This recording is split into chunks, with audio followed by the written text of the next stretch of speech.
Buenos días, mis queridos hermanos y familia. Hoy tenemos un tema de suma importancia. Hoy vamos a hablar acerca del juicio de Dios. El juicio de Dios tiene tres fases.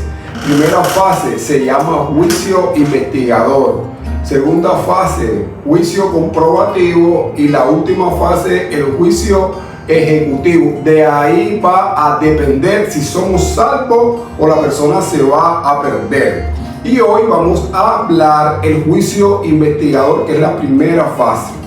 Y quiero iniciarlo con Hechos capítulo 17, versículo 31. Dice: Dios ha establecido un día el cual va a juzgar al mundo. Por eso tenemos que prepararnos para el juicio de Dios.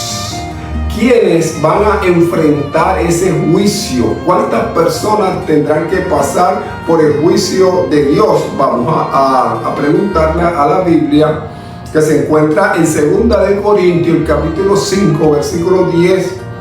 Dice de la siguiente forma: porque es necesario que todos nosotros comparezcamos ante el tribunal de Cristo, para que cada uno reciba lo que haya hecho mientras estaba en el cuerpo, sea bueno o sea malo. Quiere decir que todos los seres humanos tenemos que pasar por el juicio de Dios.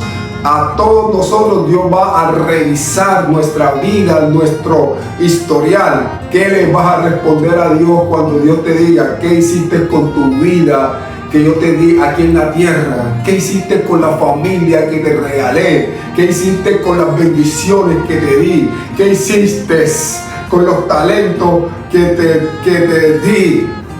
Por eso tenemos que prepararnos para el juicio de Dios. Pero ¿cuándo será ese día que Dios ha escogido para juzgar al mundo?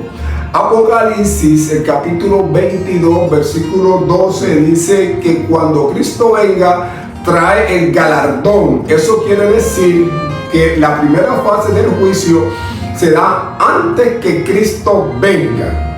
Tenemos allá en Apocalipsis, capítulo 14, versículo 7, dice: porque la hora del juicio ha llegado. Eso quiere decir que el juicio ya inició. El 22 de octubre de 1844 inició la primera fase del juicio y estamos en el 2024. Quiere decir que Cristo lleva 180 años revisando nuestro historial, y primero inició con aquellas personas que creyeron en el Señor, que se bautizaron y ahora están muertos.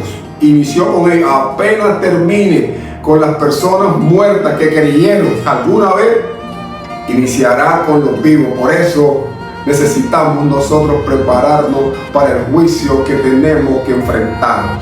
Daniel, el capítulo 7, versículos 9 al 10 dice: y el juez se sentó y los libros fueron abiertos.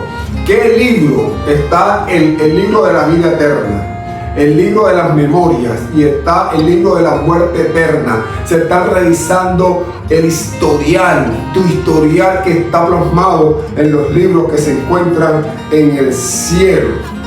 Ahora, ¿cómo se va a revisar esos libros? Tremendo texto dice: van a ser examinados minuciosamente y rigurosamente. Van a ser revisados esos libros, Señor Jesús.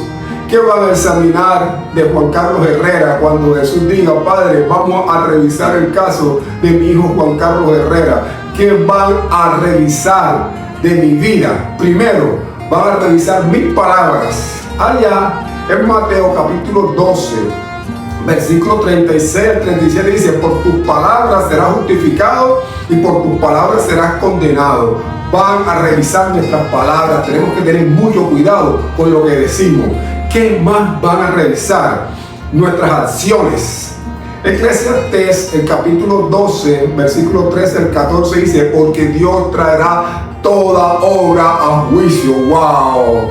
Bendito sea el Señor. Necesitamos nosotros revisar, necesitamos nosotros tener mucho cuidado con lo que hablamos y con nuestras acciones, porque se están revisando los libros. Y 3, nuestros pensamientos y aún nuestras intenciones. Mateo, el capítulo 5, versículo 28, dice de la siguiente forma: si un hombre ve a una mujer y la codicia en sus pensamientos, para el cielo ya adulteró. O sea, que van a ser revisados, examinados, palabras, acciones, intenciones, pensamientos. Necesitamos nosotros prepararnos, pero le tengo buena noticia.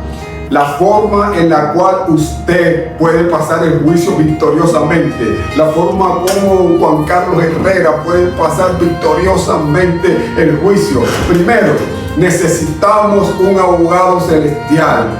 Y allá en 1 Juan 2:1 dice: hijitos míos, estas cosas os escribo para que no pequéis.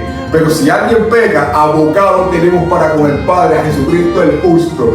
Tú necesitas contratar al mejor abogado, que es el abogado celestial, que se llama Cristo Jesús.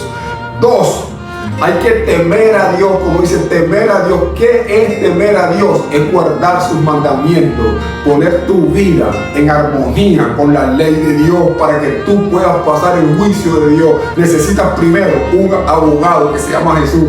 Llámalo, contrátalo. Él nunca ha perdido un caso ni tampoco lo perderá. 2, necesito poner mi vida en armonía con la ley de Dios. 3, darle gloria. Si quieres pasar el juicio victorioso, necesitas darle gloria a Dios, que es tener el carácter de Jesús. Y hay una sola forma para que tú puedas tener el carácter de Jesús. Hay una sola forma para que Juan Carlos Herrera pueda tener el carácter de Jesús, y ese trabajo lo hace el Espíritu Santo. Es el único que puede transformar nuestro carácter a la semejanza de Jesús. Y 4, adorar al Creador, que es guardar el sábado. Te he dicho 4 principios por los cuales tú puedes salir victorioso. 1, contratar al abogado que se llama Jesús.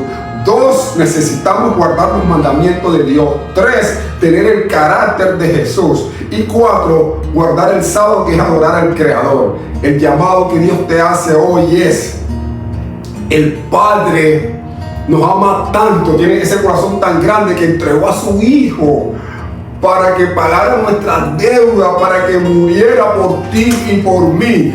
2, el que puso el abogado para que nos defendiera, para que nos ayudara en el juicio. El Padre fue el que puso a su Hijo como abogado.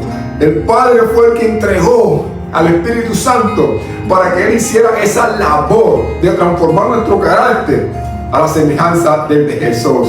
Que Dios te bendiga ricamente y que podamos utilizar los recursos que el cielo nos está dando para pasar victorioso este juicio y poder ir a la casa de nuestro Padre Celestial. Dios te bendiga ricamente.